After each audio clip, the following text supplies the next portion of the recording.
Բարև ձեզ։ Այսօր խոսելու ենք աշխարհ գույքի շուկայի կարևոր փոփոխության մասին։ Ազգային ժողովը առաջին ընթերցմամբ ընդունել է ռիելթորական գործունեության մասին օրենքի նախագիծը, որը ռիելթորների համար որոշակի պահանջներ է նախատեսում, այդ թվում բարձրագույն կրթություն եւ որակավորման վկայական։ Ինչպես է օրենքը փոխելու շուկան, կպարզենք աշխարհ գույքի եւ գնահատման փորձագետ Լևոն Կոստանյանի հետ։ Շնորհակալություն հրավերը ընդունելու համար։ Շնորհակալ եմ, բարև ձեզ։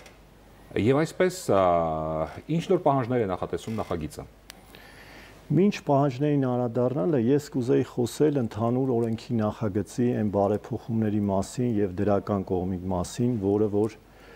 այսօր արդեն օրենքը նախատեսում է եւ գործարկումից հետո մենք կունենանք։ Նախ այն, որ արդեն ժամանակներ խաղի կանոններ սահմանելու անշարժ գույքի շուկայում եւ ունենալու մասնագիտության սահմանումը եւ այն գործառույթները, ինչպես նաեւ վերահսկողությունը, դրա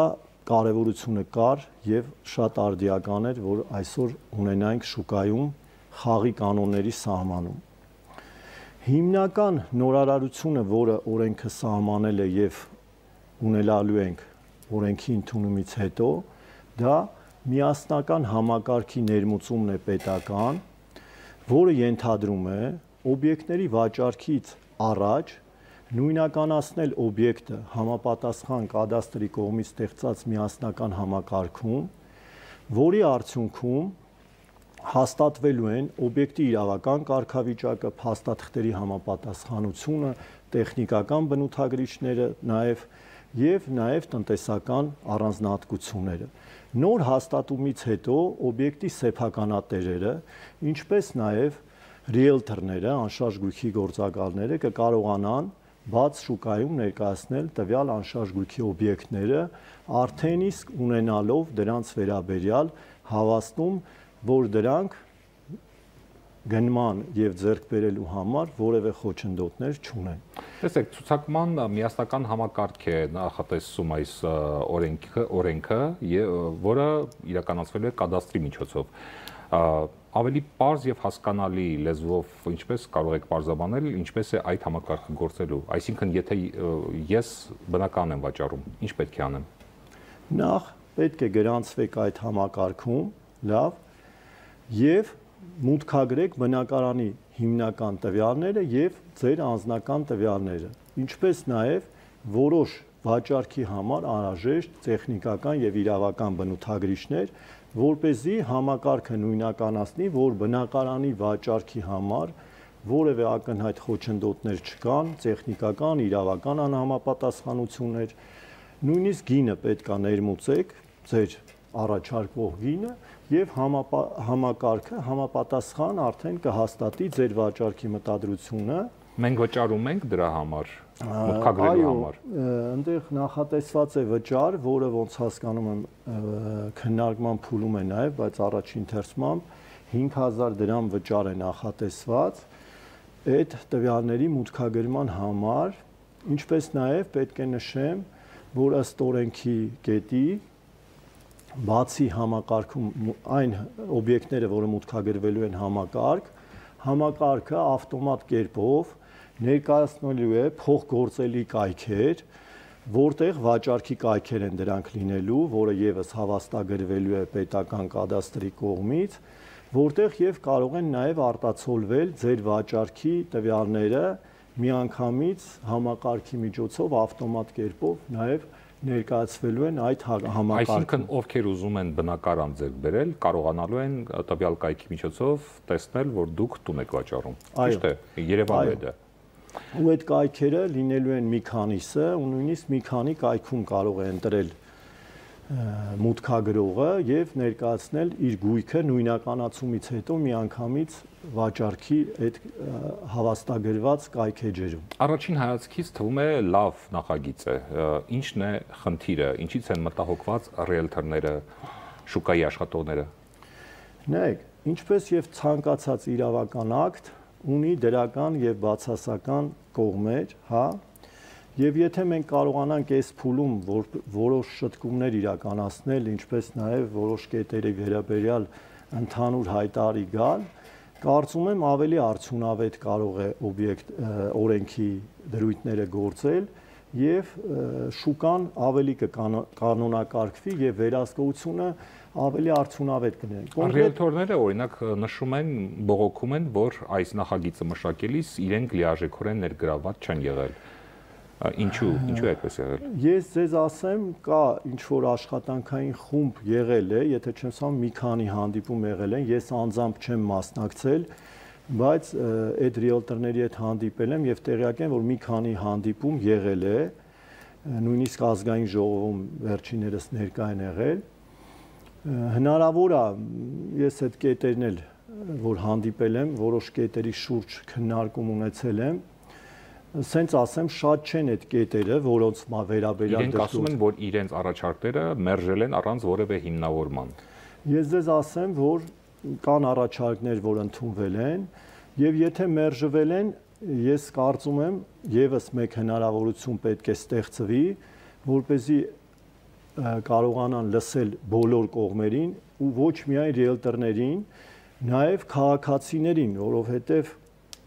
կարծում եմ օրենքը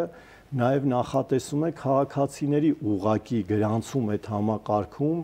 ու այդ վճարները, որը պետք է իրականացվեն, նաև քաղաքացու համար են բավականին լուրջ գումար, որովհետև եթե խոսքը գնում է բնակարանի վաճառքի մասին, հա, քաղաքացու համար նմանդ 5000 դրամը հնարավոր է մեծ գումար չի, բայց այստեղ մենք խոսում ենք ինֆորմացիայի տրամադրման մասին, հա, ու մեծ համակարգի ստեղծման, որը տիրապետելու է պետությունը։ Կարծում եմ, որ այսօր ինֆորմացիայի դարում ինֆորմացիա տրամադրելը ու ստանալը կարելի է համակարգել առանց մարդիկ ավելի հեշտությամբ համաձայնվում են իրենց անձնական տվյալները հրապարակել սոցցանցում, քան նման կայքերում, տրամաբանությունը այս դեպքում մի փոքր անհասկանալի է ինձ, ինչից են դժգոհում, եթե անձնական տվյալներ ասելով նկատի ունեք գույքը եւ նկատի ունեք ինչ ուրիշ վաճառողի տվյալները պետք է մուտքագրվեն նաեւ հեռախոսահամարը պետք է գրվի։ Այո, հեռախոսահամարը, ինչպես նաև էլեկտրոնային հասցեն եւ գինը նաև։ Բայց այդտեղ ուրիշ հարցեր կա, որը կապված է օրինակ համակարգի ներդրման հետ, թե արդյոք հասանելիությունը այս համակարգի ինչ մակարդակում ու ում համար է լինելու։ Որ շերտերի համար է։ Եթե ռիելտորները պետք է ներմուծեն այս համակարգ իրենց ամբողջ բազաները ինֆորմացիոն, նաև դրա համար վճարեն, արդյոք իրանք հնարավորություն են ունենալու համակարգից օգտվելու ամբողջական տվյալների բազայից, ինչը միջազգային փորձը ապացուցել է, որ շատ արդյունավետ է երկրների համար, որքան որ թափանցիկ լինի անշարժ գույքի օբյեկտների վերաբերյալ տվյալները, այդքան հասարակության եւ շուկայի ներդրողների համար արդյունավետ կլինի անշարժ գույքի ներդրումների եւ հետագա կառավարման հետ կապված հարցերը,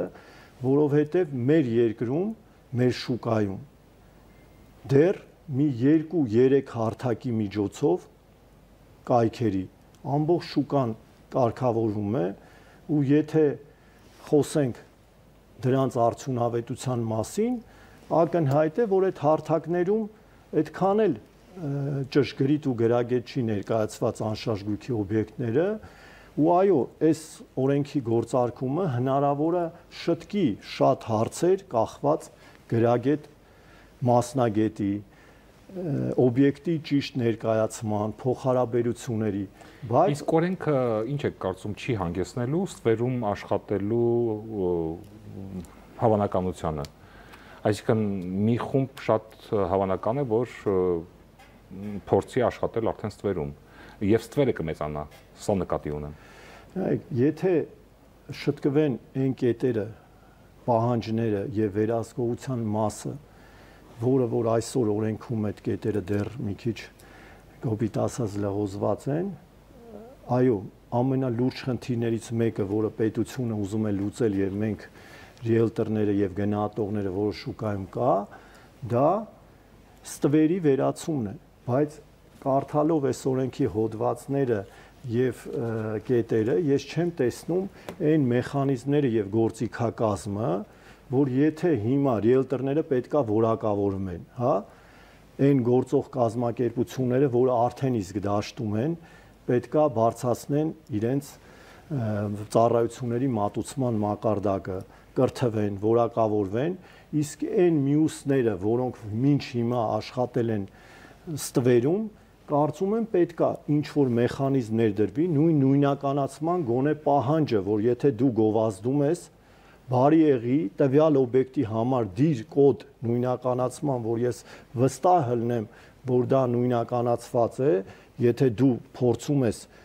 քո բլոգում ներկայացնել օբյեկտը, ինչպես նաև ոնց որ տարբեր այլ ոլորտներում բանկային ներկայացրա քո որակավորման համարը։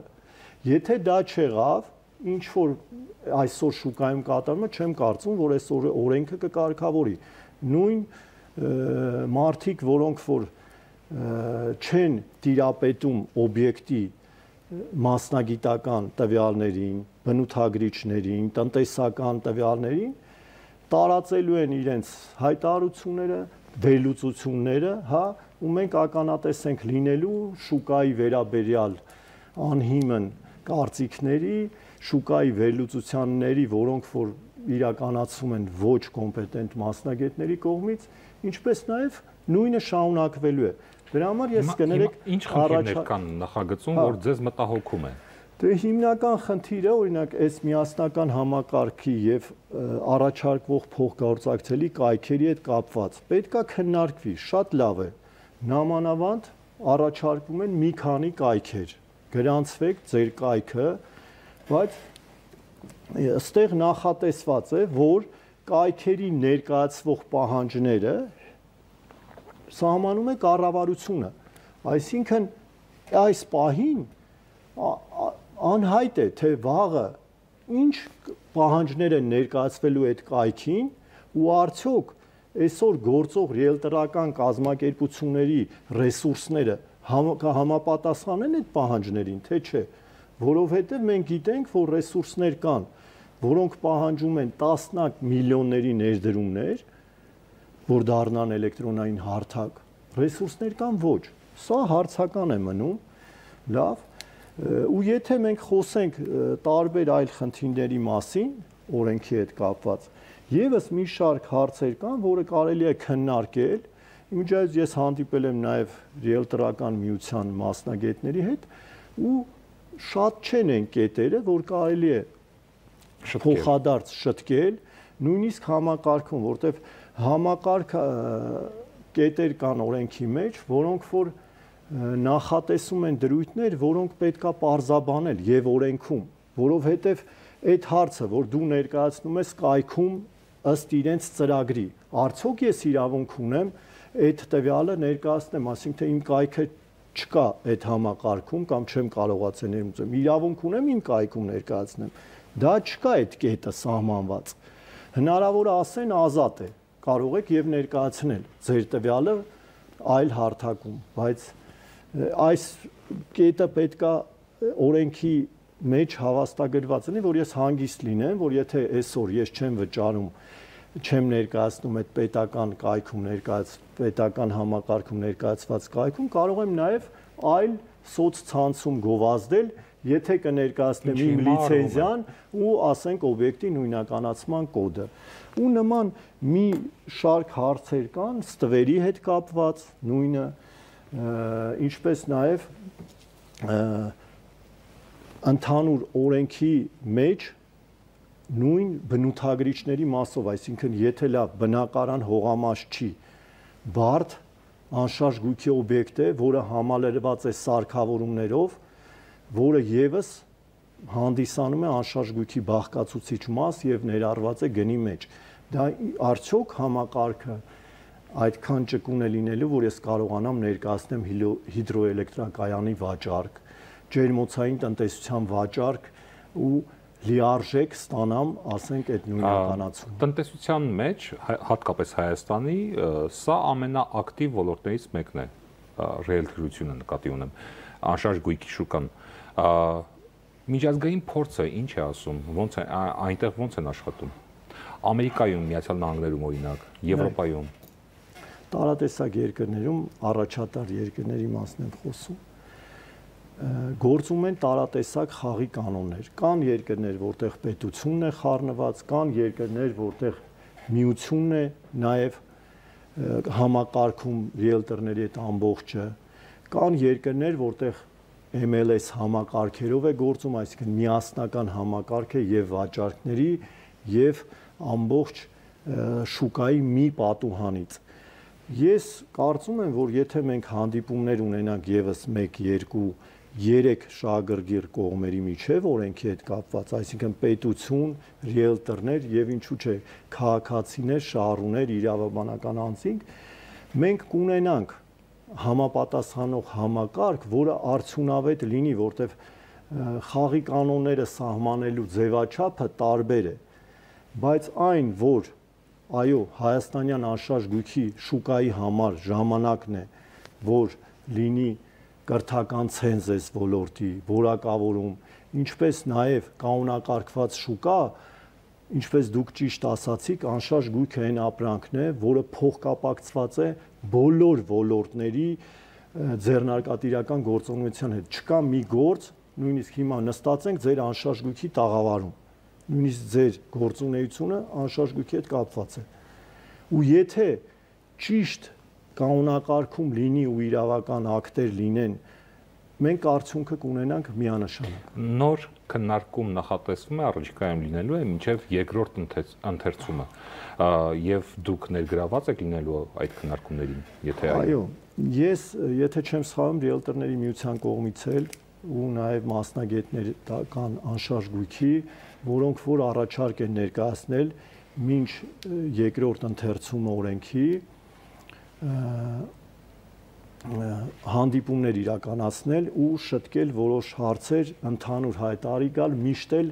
տարբեր կարծիքներ լինելու են ու բնականա օրենքի գործունեության ժամանակ արդեն պարզ կլինի արդյունավետությունը, բայց ընդհանուր առմամբ օրենքը եւ մի շարք դրական տենդենսներ է ունենալու եւ լուծելու է շատ հարցեր, մասնավորապես որ գոնե այս մասնագիտությունը կսահմանվի, ինչպես օրինակ անշարժ գույքի գնահատման մասին օրենքը, եթե չեմ սխալվում, 20 տարի արդեն գործում է շուկայում եւ բնականաբար ունենալով իր թերությունները, որը հիմա նույնիսկ նախագիծը կա շտկվում է, բայց ապահովել է դաշտ գնահատողների համար, որ իրենք շուկայում կարողանան իրանց տեղը դերը գտնեն, որակավորում ստանան, բայց մնացածը արդեն եւ որակյալ սպասարկում իրականացնել նաեւ, որը քիչ կարեւոր չէ։ Շնորհակալություն մեր հարցերին պատասխանելու համար։ Մենք խոսում ենք անշարժ գույքի շուկայի կարևոր փոփոխության մասին, առաջին ընթերցման ազգային ժողովը ընդունել է ռիելթորական գործունեության մասին օրենքի նախագիծը եւ այդ նախագծի հետ կապված ռիելթորական ընկերությունները որոշակի մտահոգություններ ունեն։ Մտահոգությունների մասին զրուցում էինք անշարժ գույքի եւ գնահատման փորձագետ Լևոն Կոստանյանի հետ։ Ցտեսություն։ Շնորհակալ եմ, ցտեսություն։